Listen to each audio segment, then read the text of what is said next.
Hello, everyone, and welcome once again to another Wednesday night webinar. It is the fourth Wednesday of the month, which means my buddy John Grayson is here tonight. Hello, John. Good to see you. Howdy. Likewise. And thanks, everyone, for joining our Wednesday night webinar brought to you by NoCD. If you're looking for help for OCD-related conditions, check us out at nocd.com. That's nocd.com. And we've got openings to be able to see in all 50 states, and we work in Canada and the UK and Australia as well. And we take insurance, which is always a nice thing. John, what's going on? How's things shaking? Life is good. Life is good. Mm-hmm. I think I've mentioned more than once, I'm crazy about playing video games, but I have a rule that I never play when my wife is available so that she doesn't have to be a video game widow. I understand. Yes. Mm-hmm. But she went away for a week. So the Memorial Day weekend, I played about 7 hours every day. There is a permanent dent in that couch seat now. Anyway, I miss her dearly, but I made the best of it. Yeah, but Baldur's Gate 12,000 or whatever it is. I'm only up to about 1,200 hours in the game. There you go. And it's still unique, isn't it? When you play it. I did take a break and played Cyberpunk 2077 again. I only have about 500 hours in that, but in my number 6 playthrough, which I never played a game more than 3 times. Mm-hmm. Yes, I actually discovered new stuff. I was like, oh my God, that never happened before. so it's shocking. Awesome. In a very positive way. Mm-hmm. Well, we've got an OCD conference coming up in a couple of months, don't we? In July in Chicago. I know. I can't wait to do the recovery walk in Chicago. Yes. To see if I can find a way to get 200 people arrested all at once. Yeah. And you'll be at a different hotel than the last time. This is at a new Marriott for you. So, yeah. Oh, cool. Okay. Mm-hmm. But last time I had a little trouble finding homeless people, but I hope I have better luck. Yeah, I wonder in that area. That'll be interesting. I don't know. Mm-hmm. But, you're pretty creative on things, so I'm sure that it will be awesome. I give it a shot. Yes. Mm-hmm. Well, you're welcome to join me and help out, by the way. Oh, okay. All right. Sure. More than happy. I've never actually done the walk with. I think apparently it's an experience. I hear. Yeah. If you come, I'll work extra hard to get arrested. Yeah. But I almost got arrested one conference. Right.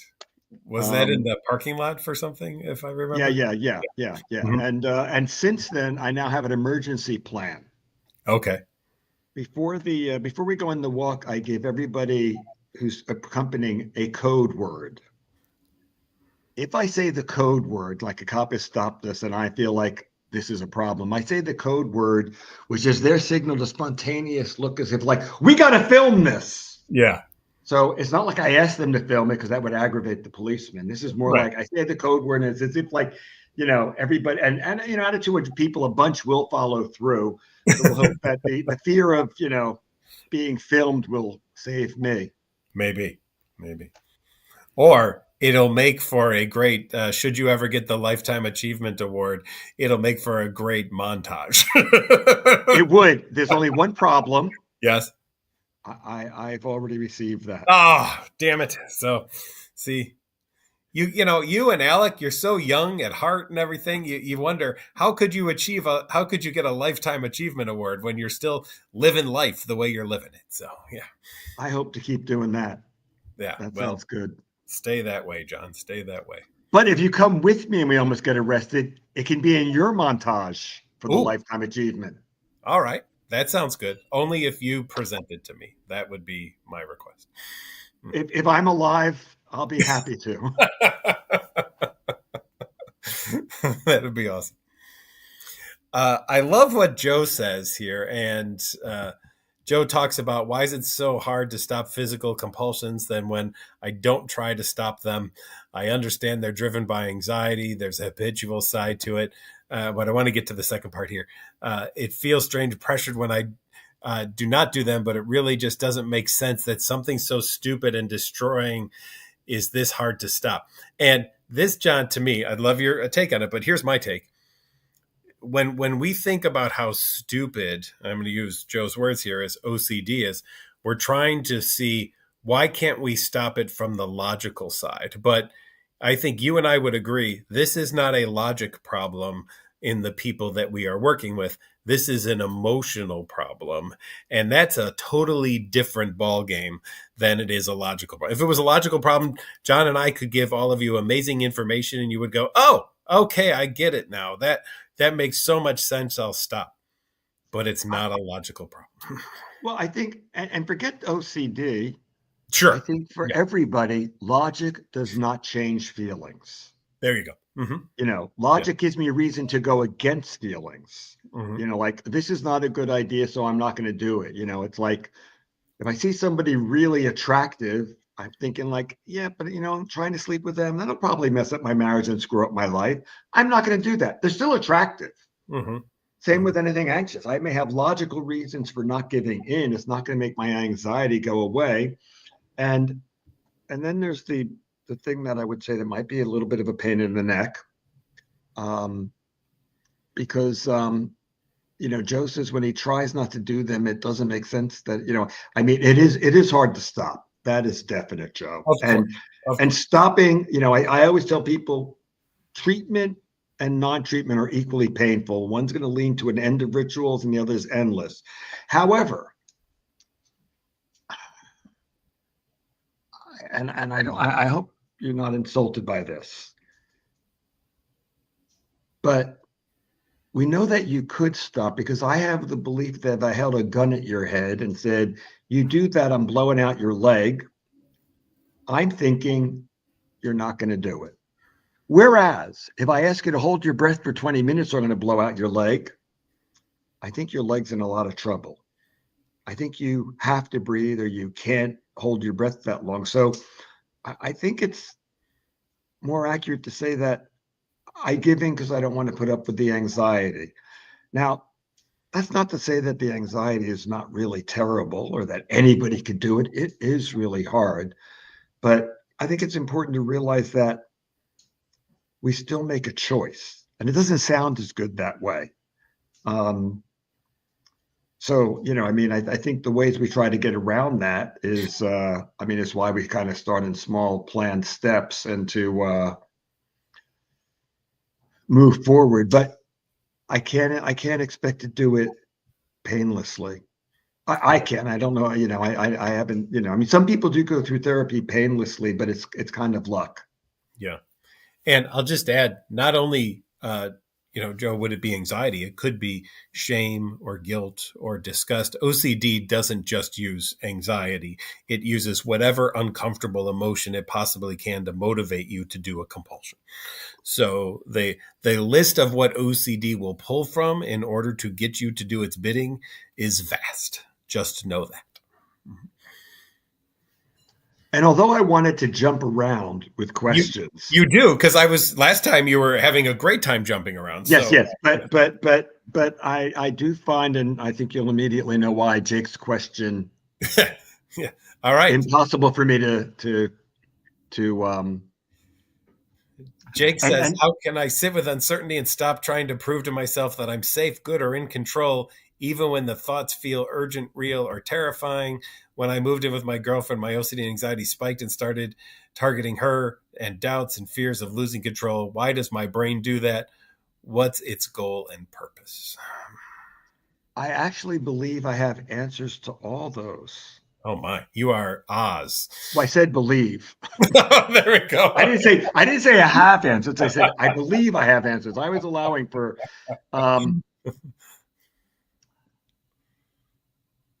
you would first have to decide. Everything in life is odds. There is nothing we do that's definite, and there's always a possibility of something. As I mentioned before, tonight I can't go home and slice and dice my wife if I go crazy, because she's in Philadelphia and I'm not there. So the rest of the condo, they're in trouble. Yeah, you could take a red eye, but otherwise, yeah, it would be, yeah. But Yeah. but the thing is, everything is odds. And so the best you get is, let's take your worst, most horrifying thought of what might happen. And let's take somebody else you love other than your girlfriend, mom, brother, sister. And I'm going to ask you to make a bet. We're going to bet their right hand, and so they get to keep their right hand as long as, you guess right. So the question is, do you think all this stuff is going to happen? All your fears are going to happen with your girlfriend or not? Now, it's not like I'm saying you have to know. You have to guess what's your best guess. And if you truly can't guess, then you're going to say to me, John, you can take their hand by a coin toss, because my guess is fully up in the air. And then I will agree you have no idea. But usually people have some guess. That's as good as it gets. You're going to have these things. I mean, every relationship, everything we do is a guess. So it's not a wild guess. And as to why your brain does that, um, we've mentioned before that OCD is a very creative process. People with OCD are creative. Core creativity is saying, what if? Creativity is not for art, it's evolution. Where's the tiger? How can I make sure it doesn't eat me? How can I eat the tiger? What's a threat to me? And if there are terrorists in my neighborhood, rather than doing what I usually do, I'm going to start trying to think, how am I going to protect myself? I'm going to think of every way I need to protect myself so they don't break in my house. But since there aren't, I don't worry about it. You're worried about all the ways this could mess up with her. So you're looking for all the dangers. And your brain and your OCD is so clever, it's found the worst, best danger. There are a lot of things you can protect her against, but what if you're the danger? Oh my God, how can I protect her from that? And that's the wonderful thing about OCD. It always comes up with the best danger of all, the unanswerable one. Um, that's one possible reason your brain does that. So the real purpose is, I have to live with risk, and it's kind of cute. The fact you have these thoughts actually doesn't make you more likely to engage in them than Patrick doing the same things. And it makes you not more likely than your girlfriend to do it. Meaning, I hope for your sake she doesn't lose control and get you tonight, because it is also possible, but not likely, Yeah, but possible. but possible. I've told this story before, John. Sometimes when I'm working with people who fear losing control and that they'll just do things, I've asked them, who do they think is the most dangerous person between the two of us in the conversation? And they always say that they are. And I say, okay, how many people have you tried to kill? And they'll say, well, uh, I don't think anyone, right? I can't, they'll of course go there. And I'll say that's interesting, because me, the therapist, the person you're trusting to talk about this, actually did try to kill someone one time. Yeah. So who's the most dangerous person in this conversation? The person who's afraid of what if they tried to kill someone and maybe forgot about it? Or the person who's telling you, oh no, I did attempt to kill someone one time because my family was once attacked by someone and the guy knocked my mom down and I lost it and went into medieval battle rage mode and just started beating the you know what out of this person. Fortunately, two police officer cars with two cops in each car was driving down the street and were able to restrain me and get me off of this person, but I wasn't going to stop. I was not in any form of logical mind whatsoever. I was in pure battle rage, because after I saw my mom fall and hit her head on the pavement, I had one thing go into my head, which was, I'm going to kill you now. And maybe more. By the way, I'm glad you told why, because I was sitting here going like, really? Why?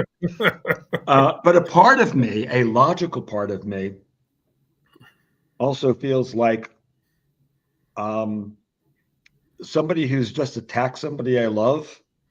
I don't know if I want to stop hurting them because I want to make sure they don't get up and hurt us. Right. So I have a certain, I wouldn't be thinking about that, but so in the back of my mind, it's like that's going to be part of what I might want to do because it's not like I have any experience with this crap and know that I can subdue somebody and then keep them okay. I'm going to be full protect mode if I have that level of consciousness. So it doesn't sound that. I mean, I understand it in a way it was out of control, but in a way it makes perfect sense. Right. Right. Absolutely. Yeah. We've just now eliminated half the people ever wanting to listen to either of us again. Probably. These two are very dangerous people. Or, hey, we're human, right? And Mm-hmm. here's what you have happen when you don't have OCD. You accept your humanity. And here's what happens when you do have OCD. You have to be better than humans in order to be okay. Mm-hmm. That's a problem. All right, John, where do you We want have to jump? really we have such good questions today. I'm going to let you pick because I'm having trouble moving through because every question I think is really important. All right. Well, I did like what Chris said. How long is too long for anxiety to last for ERP? I'll just stop there. The answer is never too long, but OCD will tell you that there is a level, and then it will get you to fear and feel things, right? Because what do people tell us all the time? It feels like, right? And this is where people get tricked by OCD because they'll say, oh, but it still feels like it's really bad. It still feels like it's terrible and awful and horrible. And I think it's too long. And if it's too long, then we get into the second part of what Chris said. Then I won't be able to take care of my kids or my family. I need to know this. And as long as OCD says you need to know something, it also knows, Chris needs to know things. Guess what we're going to do then? We're going to keep her feeling like she doesn't know it quite enough. So she'll keep doing compulsions and therefore she will keep feeding me. And Chris, you will never get to a level of feeling like you know something enough to satisfy OCD, and therefore OCD will win. And I have 4 other points. I love it. Go. One, when anxiety is part of the driving force of OCD, and I really wish to not have anxiety, and it's a very hard goal to take what I'm going to say, but it doesn't matter if it's hard, it's the goal you need. The goal is to learn to cope with anxiety, not get rid of it. There you So go. as long as I'm sitting there going like, is this when's this going to stop? When's this going to stop? I'm going to keep it going. So and when I say learn to cope with anxiety, Chris, I'm not telling you how to do that now because it's complicated. So if you say to me, I don't know how to do that, absolutely, you're right, because it is something you would need help to learn to do. Because if it were simple, you're a smart woman, you would do it. That's one. Secondly, this keeps me from doing full-blown ERP. Okay, well, if you're not doing it, you're also never going to get better. 3, you're going to feel anxious forever. Now, this is where you're a liar, but not to us, to yourself. You are anxious forever. And I'll bet that a lot of times when you give in, it doesn't work anyway. So you're like pretending like there's this terrible exposure. I can live that like at least like comfortable OC life. They're both awful. Last and the worst. I suspect OCD interferes with your caretaking. So as much as you would love your children, and I have no doubt about that, OCD, if it's not doing it now, it's going to prevent you from being the good mother you can. Your kid's got a 1 in 4 chance of having OCD. And so you have 2 choices. If you keep doing this, well, if one of them has OCD, you're teaching them, well, OCD is hopeless. So that kid is going to have trouble with their OCD. Or if you're lucky and neither kid has OCD, they will not respect you because they're going to view you like something's like just, crazy about mom. You may hide it from them now, but I can't guarantee you always will. So I think the real reason to fight your OCD is because you love your kids and you'd like to be with them and experience them more rather than being an OCD led. But I wish it was more than, The decision is I need to learn how to do that. It's not oh, just do that. Yeah. Yeah. Another lie of OCD is that you will achieve this nirvana experience and it will be filled with unicorns shitting rainbows across the sky and pissing Skittles everywhere. And won't it be the greatest thing ever? I've never met anyone who's had that happen yet. Yes. I'm a little stuck on your unicorn metaphor. The Skittles thing sounds like kidney stones, but Yeah, right. I'm sorry. But Uh, unicorn kidney stones are delicious, John. You didn't know this? well, from my end, it's good. I was just Yeah. thinking about the poor unicorn. Yeah.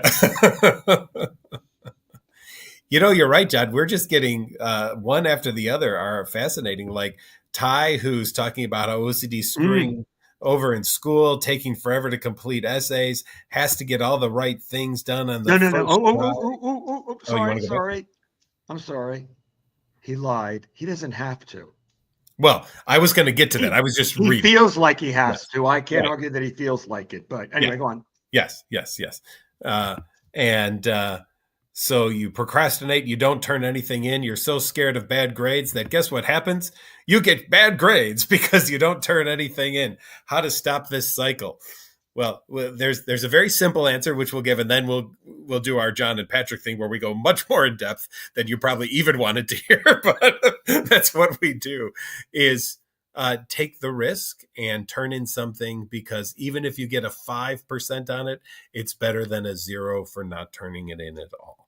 And you start there. Now, go ahead, John, because I know you've got so many things to say on that, but Well, there's I mean,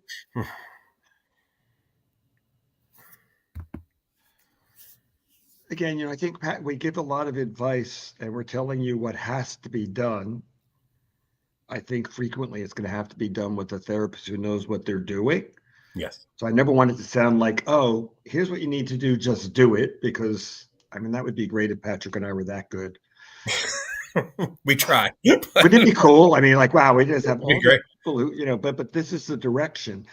Um, it's very important to not get all the words right.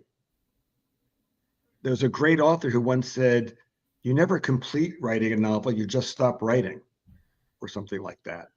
That's There's how my always dissertation felt. That's for sure. my supervisor gave such quick turnaround when I would hand it to him. Yeah. And I usually procrastinate, but I was doing quick turnaround that it was like going so rapidly, like he was finally, I battered him into submission with Hmm. the turnaround. Nice. He told me to switch something to something he'd already told me to switch it from. And at that point, he's like, okay, we're fine, keep We're it. done. Yeah. Um, you can't get all the words right. And you know what? Getting a B is better than flunking. Getting a C is better than flunking. You have to make a decision. Not, and this is the decision you have to make. I have to learn to do things imperfectly and be anxious about it, because otherwise, as Patrick pointed out, you're going to fail. And you know what? Your teachers are going to disapprove of you procrastinating. So um, and if you explain to them you have this problem, their answer is going to be, okay, get help. But it's not going to help it. So as you point out, you get both anyway. So the stopping the cycle is handing in stuff more quickly. I'd have you write a rough draft and maybe even hand it in. Yeah. But there are a couple of things. There'd be a whole lot of things we'd have to do. But the very first one, better to be disapproved of because you didn't do the work well than because you gave in to fear. Yeah. Ty, I'll throw a challenge at you. Type another thing in here and put a typo in it for all of us to see. Ooh, ABF. ABF. All right. There we go. If the purpose of life is to become a saint, oh, I didn't know that was the purpose of life. All right. Why would someone engage in ERP exposures that could in any way offend God? Oh, wow. Go, John. I have many thoughts about this, I know you ABF. do. I'm still trying to figure out how did I go to Catholic school for 12 years and not know that the entire purpose of my life was to become a So saint? your question has two parts. There's the first part about becoming a saint, which I'll get back to. And you're Jewish. Can you become a saint even? I don't even know if that's possible, John. I'm not sure if that's can we We can do anything. Okay. I don't know. That's a good question. Do Jews have do we have saints? Um, You're gonna look it up, aren't oh you? shoot. We've got holy, righteous individuals, but we don't have saints. Okay. Well, Hey, but I can convert. there you go. But before I get to the saint question, Okay. Okay. because we do have like trying to live a righteous life. Yes. Um, I would believe that God knows everything in my heart. In fact, I'm going to trust God so much that I understand that, like, no matter what I think I might be thinking, God knows the truth. So if I actually have an evil heart and I've tricked myself into thinking I'm good, He knows. And if I'm worried that I'm bad and I'm not, He knows. So I'm going to trust God. I'm going to trust Him whether I'm damned or not. If I'm damned and I don't realize it, I'm going to accept that. So I believe that when I'm doing ERP exposures, that the way we are arranging them, that God understands why they're being done and understands whether this is really offensive or not. So I have an absolute faith that I'll take His judgment, good or bad. I do kind of demand if I'm being cast into the pits of hell, I kind of feel like it should be explained to me so I can go like, oh yeah, okay, I get it. The first part, when you say the purpose of life is to become a saint, or for anybody who's not doesn't have saints to be a overly righteous person, everyone, including you, purposely tries to not be a saint. And the thing is, all of us admit our imperfection. However, we don't like examples of it. So one way in which everybody here everyone here is making a choice to allow children to starve to death, because every nice thing you buy for yourself, you're choosing to buy a nice thing and not give that money to some place where children are starving. And so anything I do like that, I go out to a meal rather than buying the cheapest thing I can to eat. That money could have gone to a child if I would have done that. I can buy a cheaper car. I can live in I don't have to live in the same place. Whatever it is I'm doing, I could always do more, because if you happen to be Catholic and read the lives of saints, it's not really attractive, because the lives of saints, they are all martyred and massacred. And like, I mean, I guess it's okay if you become a saint, but it takes a lot to become a saint.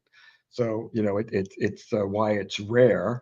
And so I don't think the answer is, okay, everybody now's got to take a vow of poverty and their families just have to start giving up everything and, just live as poorly as they can. I'm going to trust God and go like, okay, I know I'm not perfect. And you know what? The way I'm talking about spending money and everything, this is part of my imperfection. I'm not going to pretend like, oh, there's a good reason for me to do that. I am hoping I'm good enough. And like I said, at the end of time, God will make a decision. But everybody here is choosing to not be a perfect saint, which we all seem to believe is okay. Because there are very few clergy who will say to you, give up everything now, give up all your money, stop taking, your family needs to live poorly. Clergy don't say that. And I don't think it's because clergy are bad. It's because somehow that's a perversion of what we're supposed to be doing. So I'm going to trust God to, when I'm doing exposures, that I'm not being offensive, because God knows what's in my heart. And generally, when I do exposures, I've never actually done anything that clergy tells me I can't do. So I Yeah. always find a way. I happen to find a way to work within within the realm of whatever faith it is, in a way that feels blasphemous to the person doing it. Right. But clergy is like, yep, nope, this doesn't. This is that. So you might consider all those things like, am I going to trust God and accept God? That is like, if I'm not as good as I think or hope, let me say as good as I hope, I accept damnation. And but I'm definitely not trying to be a saint, which Right. I think anybody who knows me would say is obvious. Totally. Yeah. 100%. Yeah. One one of the pieces that I think is important here is sometimes ERP gets a bad name, right? And so the assumption is we're going to just jump to what's the worst possible thing that we could think of for somebody to doing, and then let's force them to do that. And that's not what we do in exposure and response prevention therapy. So we don't have a goal of what could be blasphemous in your faith. Great, let's go do that, right? That's not what we're going to do. Now, you may have intrusive thoughts or images or urges that you perceive to be blasphemous, and maybe a holy book even tells you is a blasphemous thing.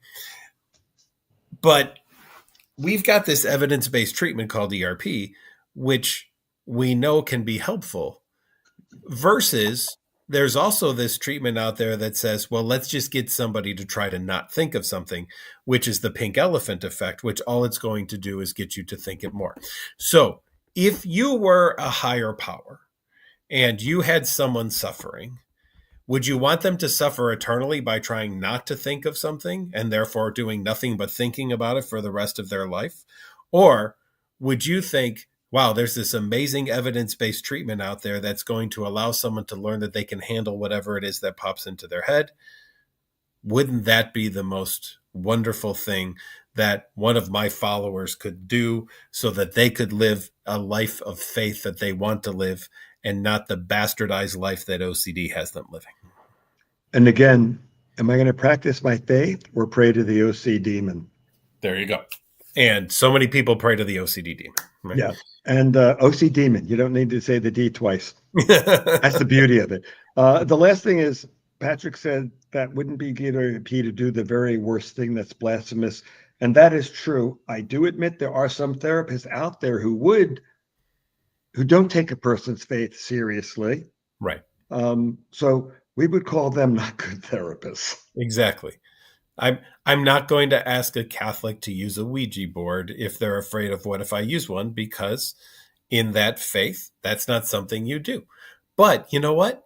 You could go to a store that sells them at least and be in the vicinity of something. It doesn't mean that you accept it or that you're using it, right? So there are various levels of things that we can do. All right. Any others, John, that we're just grabbing? We can jump. I'm gonna.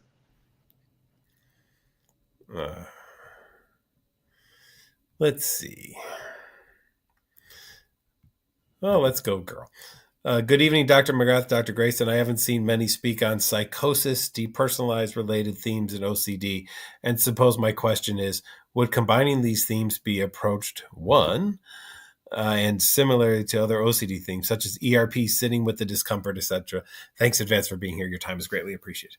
Well, you kind of hit it on the head, right? Where I think that the goal of ERP, although I don't like the word sitting anymore, I try to get to living with the fact that there is discomfort in life, not just sitting with the fact that there is discomfort Coping. in life. I like coping. Yeah, living, coping, however you want to say it. Absolutely. You know, and that's here's the thing, girl. Great name, by the way, girl. I love that. For a second I thought, like, what the heck are you doing? Then I realized, oh, she wrote girl. No, she wrote girl. So I'm just, I was kind of like, Patrick, what are you doing? Just go with the name, John. You know, it's interesting. So, John, I'll tell you a little bit of a story. And this, too, I think gets to what we were just talking about, that there are therapists out there who don't understand. I was involved in a continuing education program, and someone wrote in a comment how they thought it was very disrespectful that we talked about that exposure and response prevention would have themes of psychosis. And aren't people already marginalized enough who have psychosis? And how could we do this? And I just thought, sadly, you did not get the point of the talk today, right? You absolutely missed the whole thing, right? Which is OCD doesn't care if you're offended or not. OCD is going to go to, what could I think of would be the worst possible thing ever? Oh, okay. And it's going to pick whatever topic it picks, and that's where it's going to go and what it's going to do. So, girl, you're right. We want you to learn to live with the doubts and the uncertainties. Can John and I prove that you will or will not have a psychosis episode in your life? No, right? Could it happen? Sure. Will it happen? We don't know.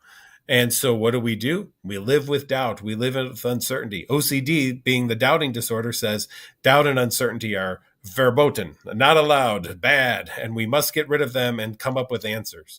And yet, John and I, in our over 75 years combined treating OCD, have never once met a person who got to an answer that OCD said, congratulations, you've finally given me everything I've wanted.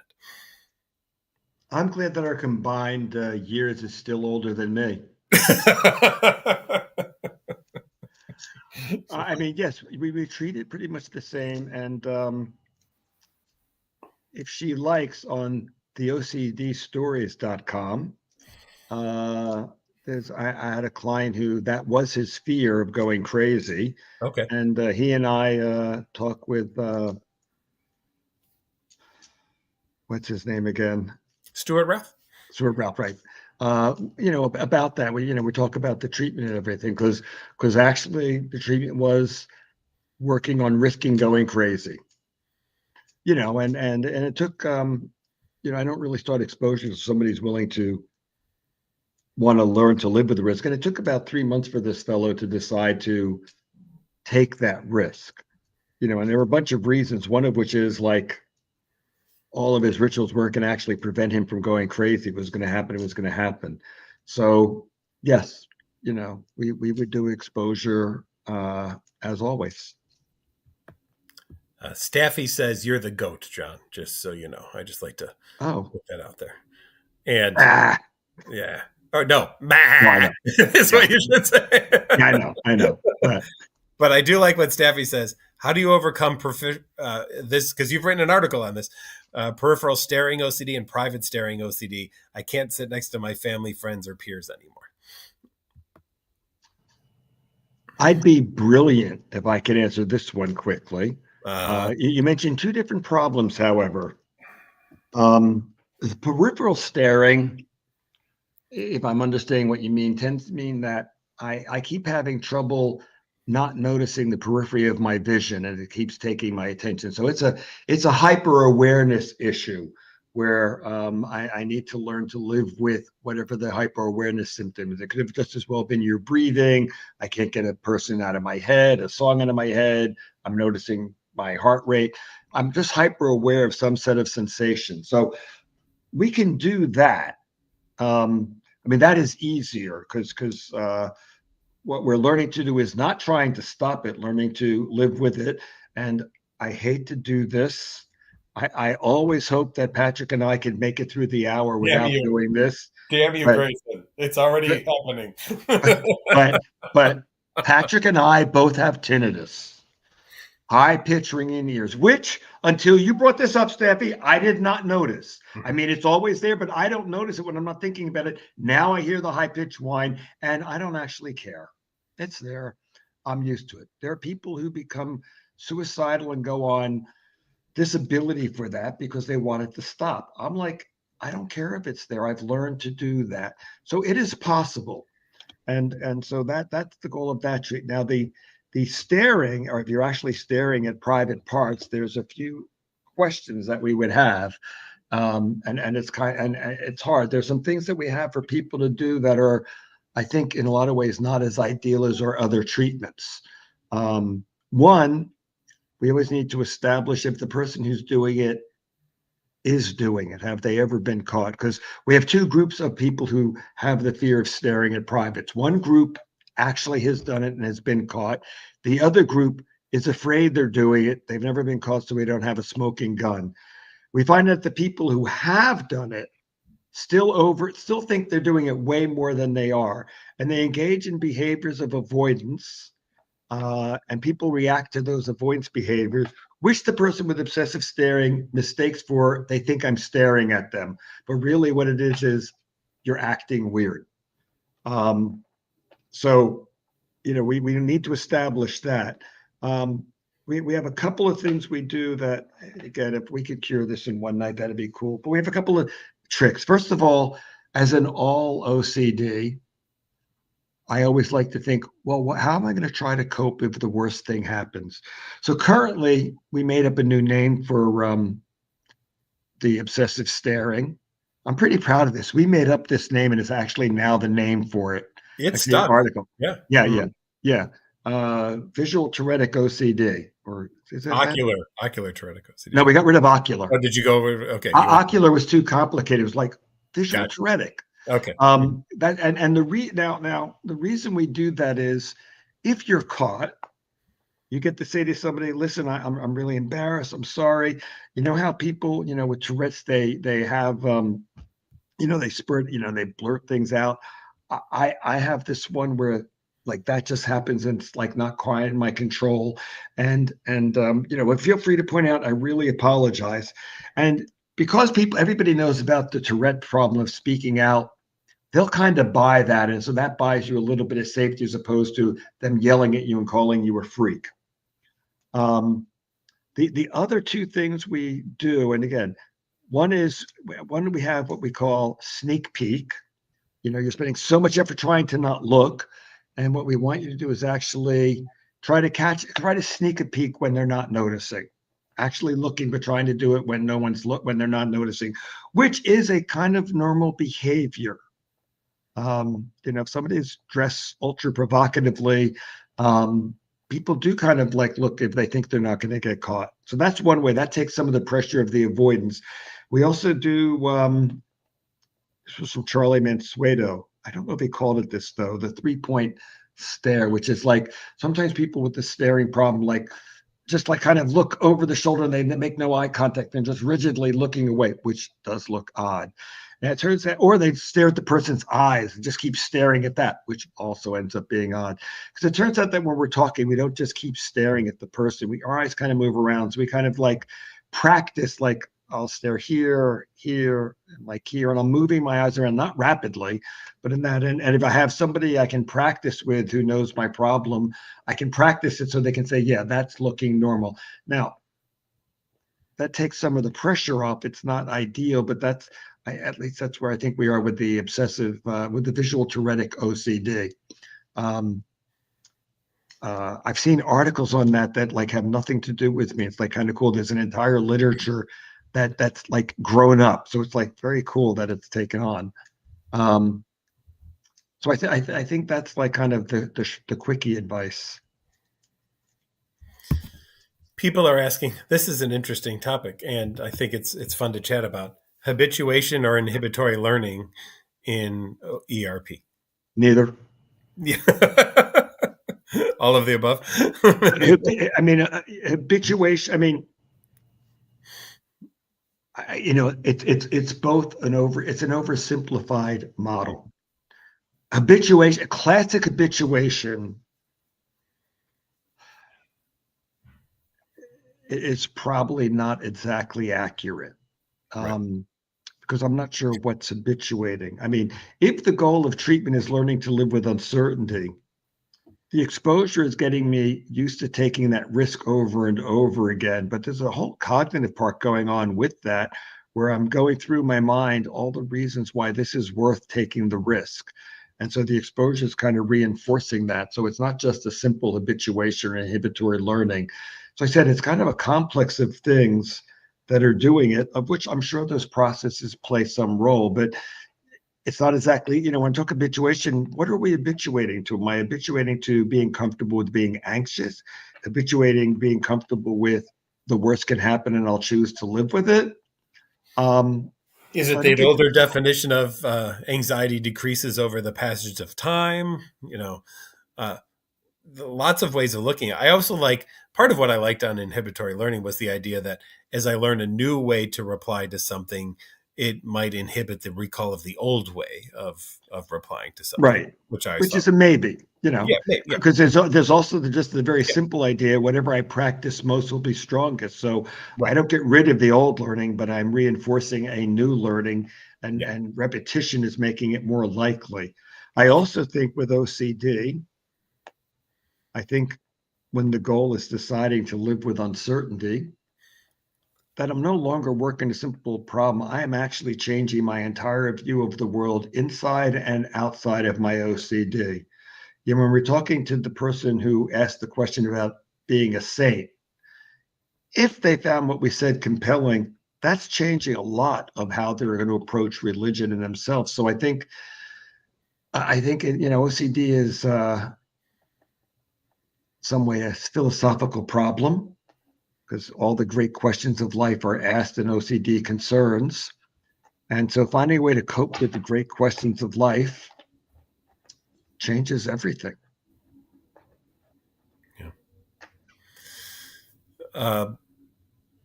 The some of the other stuff that I liked about it too was the idea that in thinking back to when I was first learning ERP, when it was so much more focused on that idea of habituation, that you didn't do well in therapy unless the anxiety was really low or gone to half. Now we can say, you know what, you might be anxious about this thing for the rest of your life, and it might be uncomfortable, but you've learned how to handle it. And I think that that's one real nice progress that we've seen in treatment. And the other is really trying to help people understand that the goal of therapy isn't to unlearn something. I'd like to get that word out of our lexicon if at all possible, because we don't unlearn all of the things that we've been doing up to this point in our life. We learn a new way to respond to them, but we don't unlearn the old ways that we did it, right? If I learn a new way to do math, I don't unlearn the foundations of all the things that built me up to that. If I learn how to ride a bicycle, I didn't stop learning how to ride a tricycle and a big wheel and a green machine and all those other things. Those are still there too. So let's just keep that in mind, everyone, that you're not here to unlearn something, which could be disappointing to people who think, I never want to have this thought again. I want to unlearn this. That isn't what's going to happen in treatment. I'd like to disappoint someone now. Go right ahead. I'm jumping to 505 Kyle. Kyle, here we go. Yeah. So, Kyle, um, I'm afraid not only have we heard of it, but we have discussed it before. And I want to, before I talk about it, we were talking about this on one other program, and I mentioned something to the effect of that this is a problem that I like working with. But I think I somehow said it in a way that the person thought I was making fun of the problem or not taking it seriously. So I did apologize to them when they wrote, because I do take it very seriously. Mhm. Um, I but I do find this a fascinating form of OCD, and I think existential OCD, and it has a couple of forms. Um, I think we are all stuck with it forever. To me, it makes the most sense, and I don't know which form of existential OCD you have. One question is maybe nothing exists, and I'm not really here. Or some people are afraid they're going to get caught in a they're going to be in a no place forever and forever anxious. But um, it is not an uncommon form of OCD, because I can't actually prove that I'm here, that any of this exists. I happen to make a choice that, since I can't break the veil of reality, I'm going to act like all of this is real. And if I wake up elsewhere, then I'm going to deal with it. Now, I had a client who hated the idea that maybe nothing was real. And the fact that it might be real didn't matter. The possibility it wasn't real was like they didn't want to do, they wanted to not do anything, which wasn't entirely true, because they liked making money, but they didn't want a relationship, because what if it's not real? Then they're really alone, and that relationship's all fake. And there are a bunch of other things they had given up on. So there were a few things I pointed out to them, first of all, if I knew that I'm actually living in a, matrix world and nothing is real, but I get to suffer consequences if they're real, but like nothing's real, well, I'm going to choose to live in that world because you know what? To just sit there and do nothing is going to be boring. Now, maybe it's because I can spend so much time in video games, I'm all set to live in a fake world. I don't know. If that's true, video game playing would be an interesting cure for existential OCD, but I'm not recommending that. But so I'm going to try that out, though. I'm going to live in this world, whatever it seems. And I pointed out to this guy who wanted to not do anything. I said, if nothing matters, why do you eat food that tastes good? Like you don't want to have relationships because they might be fake. Well, the food's fake. Why do you do that? Why do you engage in sex? It's like you still enjoy things. So, like relationships, whether they're real or fake, are going to have all those things. So, you might as well have those experiences because this alternative is really boring. And if you wake up somewhere else, well, the goal is to figure out what you're going to do there. And I pointed out there's so many possibilities in the existential world because one possibility that would really be awful is what if every day you wake up in an entirely new reality, but part of waking up in that new reality is you have an entirely manufactured past. So you have no awareness that every day has no bearing to the day before because you have this imaginary past that's been inserted in your head. Whatever you can think of is possible. So I think it's something to think about. It's a creative question. Existentialists have, pretty much come to the conclusion the best I can do is I'm going to make up the stuff and live, I'm going to make up the world I want to live in, and I'm going to try to live in that. So I don't know how to leave the existential world. I'm just okay with not knowing.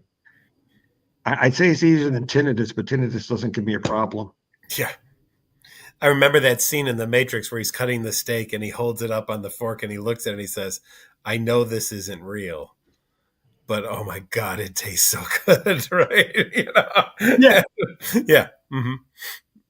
So it's learning how to live in that world and to not try to figure it out. Now in terms of it being stuck because of your prime years of brain development, yeah, that's probably got nothing to do with it. It has to do with Right. that this is your fear and you don't want it to be the existential world. But existential philosophers don't have any answer to the question in reality. They're just saying, well, make a choice and choose, to choose what's important to you and act as if that's real. Mm-hmm. I want to go to John O'Brien. How do you stop intrusive thoughts and what do you think about TMS therapy? Well, TMS can be helpful. I think about 40% of people have a positive reaction to TMS. I've seen people with a positive reaction. I've seen people with no reaction. So Yes. it's not the wonderful like wow because the first person I saw with it did incredible, Mm-hmm. and I mean I was like, oh, I need to see more people, but if it's this good, holy cow! But I've seen I've seen the range, so it's not the so it might be useful, Right. and Oh, can I just, I know, I'm I just giving it to want you. to say I'm something. giving you. I, He just pressed your button. You can have this one. he sure did. John, by asking that question, it tells me you've not watched any of our videos prior to this one today.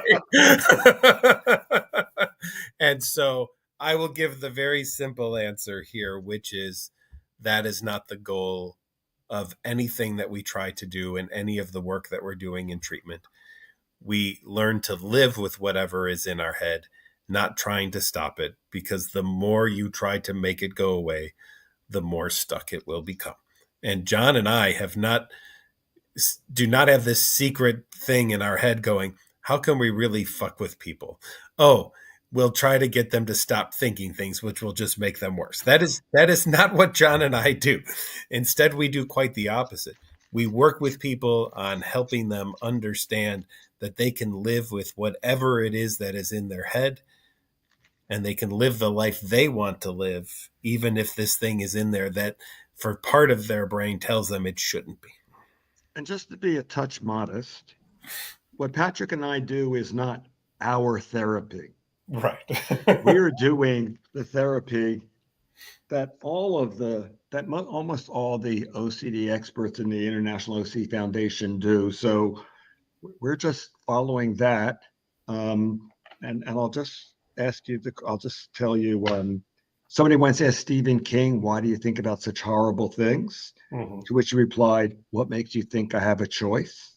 Not that he has OCD, but questions about good and evil. What's the evil in me? What's the evil in others? They interest him. And because he's a writer, he writes about them.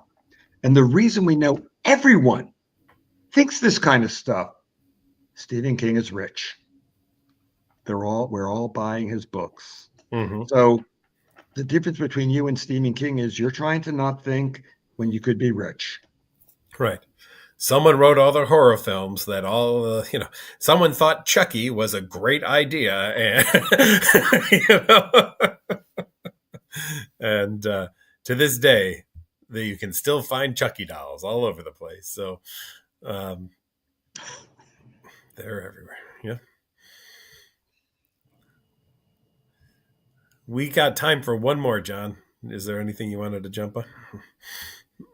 I'm just wondering if anything's a quickie. I see some great ones that are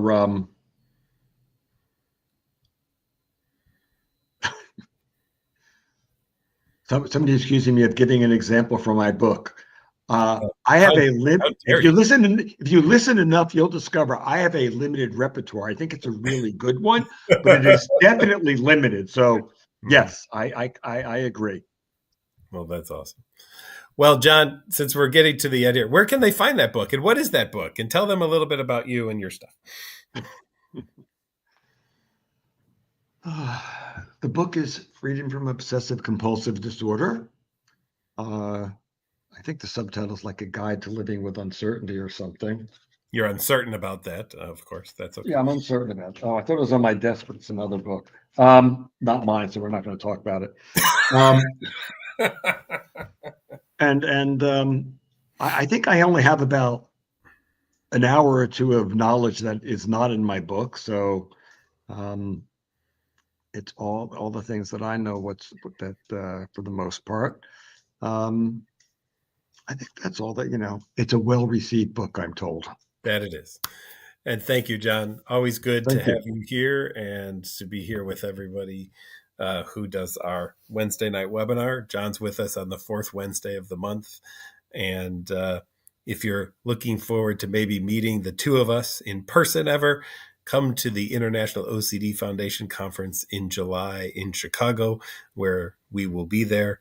And if you're looking for help for OCD or related conditions, check us out at nocd.com. That's nocd.com, where we do work with OCD and hoarding and body-focused repetitive behaviors and tics, and trauma and anxiety and some mood work. And we will work with you across the world. So come on over, download the NoCD app. We'd be happy to work with you. And we happen to talk to. I love talking to people there. So, oh yeah, you see me, feel free to walk up to me. Absolutely, and preferably while he's stuffing his mouth with food. That he's amazing. He can eat and speak at the same time. It's a talent that like you've never seen. Gross as hell, but a talent. All right, everyone. Thanks for being here, John. As always, great to see you, and we'll see you again in a month from now.